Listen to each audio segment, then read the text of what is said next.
मोहम्मद गजनवी को पता था कि भारत के मंदिरों में अपार संपत्ति है, इसलिए 17 बार के आक्रमण में लगभग 1025 ईस्वी में सोमनाथ मंदिर में खूब लूट खसोट की।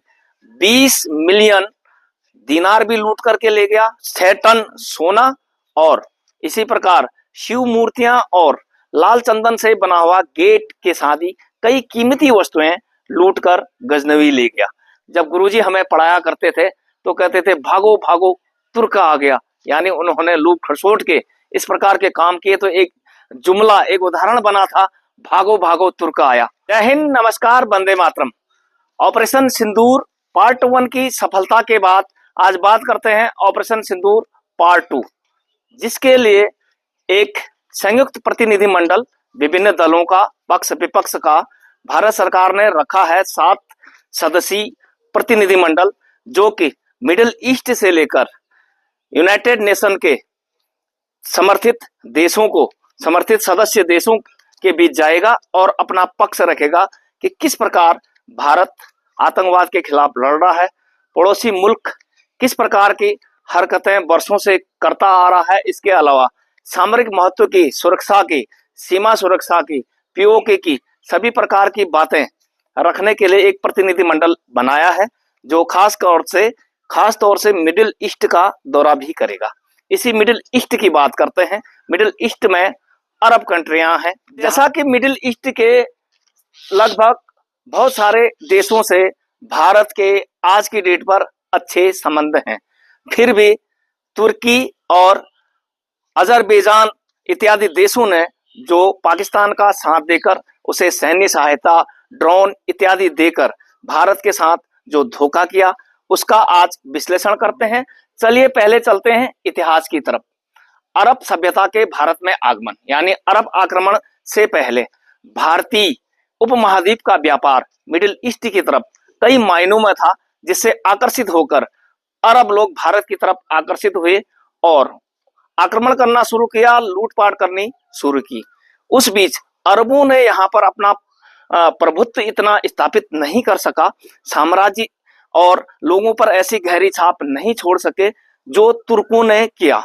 मोहम्मद गजनवी 1001 से लेकर 1027 तक, जिसने 17 बार भारत पर आक्रमण भी किया, खूब लूट खसोट की। गजनवी के पिता सुबुक्तीन ने राजा जयपाल को सबसे पहले हराया। राजा जयपाल की पेशावर की लड़ाई हारने के साथ ही तुर्कों का साम्राज्य भारत में बढ़ने लगा। इस प्रकार मोहम्मद गजनवी को पता था कि भारत के मंदिरों में अपार संपत्ति है, इसलिए 17 बार के आक्रमण में लगभग 1025 ईस्वी में सोमनाथ मंदिर में खूब लूट खसोट की। 20 मिलियन दीनार भी लूट करके ले गया, 6 टन सोना और इसी प्रकार शिव मूर्तियां और लाल चंदन से बना हुआ गेट के साथ ही कई कीमती वस्तुएं लूटकर गजनवी ले गया। गजनवी का प्लान यह था कि भारत में साम्राज्य का विस्तार करना सेकेंडरी उसका प्रोग्राम था, लेकिन वह चाहता था कि यहाँ के धन को इकट्ठा करके मैं अपना वैभव बनाऊं और मिडिल ईस्ट में अपना विस्तार करूं। तो तुर्क आक्रमण ने 2 भागों में हिंदुस्तान में काम किया। पहले भाग में लूट खसोट और धन इकट्ठा करना था, दूसरे भाग में था इस्लाम का विस्तार करना, कन्वर्जन करना, इस्लाम को फैलाना। इसलिए जो सूफीज्म है, सूफी संतों का जो प्रभुत्व और प्रभाव भारत जैसे देशों तक पहुंचा, वो भी तुर्की की देन है। और भारत पर इस प्रकार से इस्लामीकरण का जो प्रभाव अरब नहीं छोड़ पाए, वो तुर्कों ने छोड़ा। उस जमाने में भी वो लूट खसोट करते थे। तो क्या आज के डेट पर 2025 में क्या तुर्कों ने भारत का साथ दिया? नहीं। क्या वो आइडियोलॉजी जो उस जमाने में आजादी से पहले, यानी जब राजा महाराजों का राज्य था, आपस में राजा महाराजा युद्ध करते थे, उस जमाने से लेकर जब प्रजातंत्र आ गया भारत में भी 1947 के बाद और तुर्क में भी, उसी का विश्लेषण करते हैं। तुर्की एक ऐसा गणराज्य है जो एशिया और यूरोप को जोड़ता है, जो 3 तरफ से सागर से घिरा हुआ है, जो काला सागर, भूमध्य सागर और एजियन सागर से घिरा हुआ है, जिसकी जलवायु समशीतोष्ण है और कई जगहों पर लंबी सर्दियां होती हैं, जिससे वहां प्रचुर मात्रा में सेब की खेती भी होती है। और अभी के हालत में, अभी मई का महीना चल रहा है, तुर्की के बहुत स्थानों पर बर्फ भी पड़ चुकी है। तो इस प्रकार बहुत पुराने समय से भारत के साथ तुर्की का व्यापार चलता आया है। तुर्की यहाँ पर सेब, सोना और संगमरमर का निर्यात करता था। इसके अलावा पर्यटन और फिर एजुकेशन जैसी चीजों का जो अनुबंध आपस में था, वो भारत देश के साथ था। और जब तुर्की में भूकंप आया, क्योंकि तुर्की एक ऐसे जगह पर है जो अर्थक्वेक प्रोन एरियाज है, वहां अक्सर भूकंप ज्यादा आते हैं।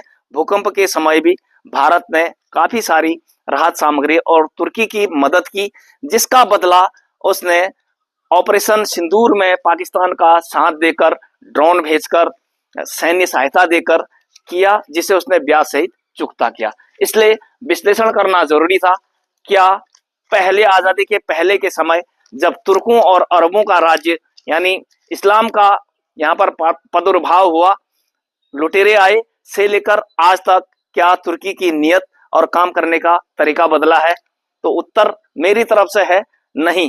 किसी न किसी रूप में आज भी तुर्की का काम ड्रोन बेचकर धन कमाना, भारत का विरोध करना इत्यादि ही है। इसलिए आज इस विश्लेषण को करने की कोशिश की। तो जब तुर्की ने इस प्रकार की हरकत की, पाकिस्तान का साथ दिया, सैन्य मदद दी, तो भारत ने भी तुर्की का और अजरबैजान का पूर्ण रूप से बहिष्कार किया। बड़े बड़े जो भी व्यापारी हैं, हिंदुस्तान के व्यापार मंडलों ने बहिष्कार किया कि टूर ट्रेवल एजेंसियों ने अनुबंध रद्द कर दिए। और एजुकेशन सेक्टर के भी, चाहे आईआईटी रुड़की हो, जेएनयू हो और अलीगढ़ मुस्लिम यूनिवर्सिटी एएमयू हो, सभी ने उनके एफिलिएशन का बहिष्कार तुर्की का कर दिया है। इस प्रकार से एक आर्थिक मार से लेकर एक विश्व पटल पर एक सामरिक राजनीति, विदेश नीति के तहत जो 7 सदस्यीय मंडल मिडिल ईस्ट के देशों में और यूएन के सदस्य देशों के बीच जाएगा, तो किस प्रकार वो अपनी बात को रखेगा, ये आने वाले समय में तय होगा।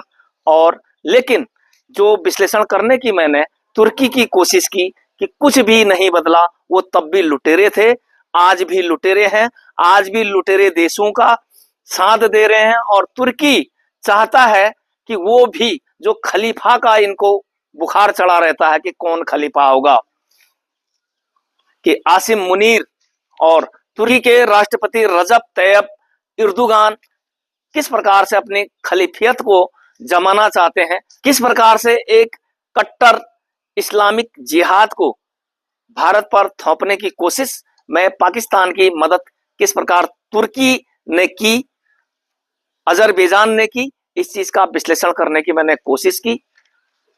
अरब आक्रमण काल से लेकर, तुर्कों के प्रभाव से लेकर, जब गुरुजी हमें पढ़ाया करते थे तो कहते थे भागो भागो तुर्क आ गया, यानी उन्होंने लूट खसोट के इस प्रकार के काम किए। तो एक जुमला, एक उदाहरण बना था, भागो भागो तुर्क आया। तो तुर्की आज भी वही है मेरी नजर में जो सदियों पहले 10,001 से लेकर 10,030 तक था, मोहम्मद गजनवी के जमाने में, जिसने 17 बार भारत पर आक्रमण किए। तुर्किस्तान का विश्लेषण और आतंकिस्तान का उसे साथ देने का विश्लेषण, दोनों की आइडियोलॉजी, मानसिकता जब एक जैसी है, इसीलिए तुर्की जैसे देशों ने, तो अरब देश तो बहुत सारे हैं, इस्लामिक कंट्रियां बहुत सारे हैं, साथ नहीं दिया पाकिस्तान का, लेकिन क्यों तुर्की ने पाकिस्तान का साथ दिया, उस चीज का एक सूक्ष्म विश्लेषण करने की मैंने कोशिश की। इसमें बहुत सारी गलतियां हो सकती हैं, क्योंकि एकदम रक्षा विशेषज्ञ, विदेश नीतियों का विशेषज्ञ और इतिहासकार मैं भी नहीं हूं। त्रुटि की पूरी संभावना है। इसलिए वीडियोज देखने वाले अधिक से अधिक इस वीडियोज को शेयर करें, लाइक करें, लोगों तक पहुंचाएं, और जो भी इसमें कमी रह गई है कमेंट सेक्शन में जरूर लिखें, ताकि सभी जागरूक हों और सबको पता लगे कि आखिर हिंदुस्तान के साथ, इस देश भारत के साथ शुरुआत से लेकर अब तक कुछ राष्ट्रों की क्या नीति है, वो हमें किस प्रकार से देखते हैं, सोचते हैं, समझते हैं। इस चीज का विश्लेषण करना भी जरूरी था और जागरूक होना भी जरूरी था। तो बने रहें परिहार विजय पथ के साथ। जय हिंद, नमस्कार, वंदे मातरम।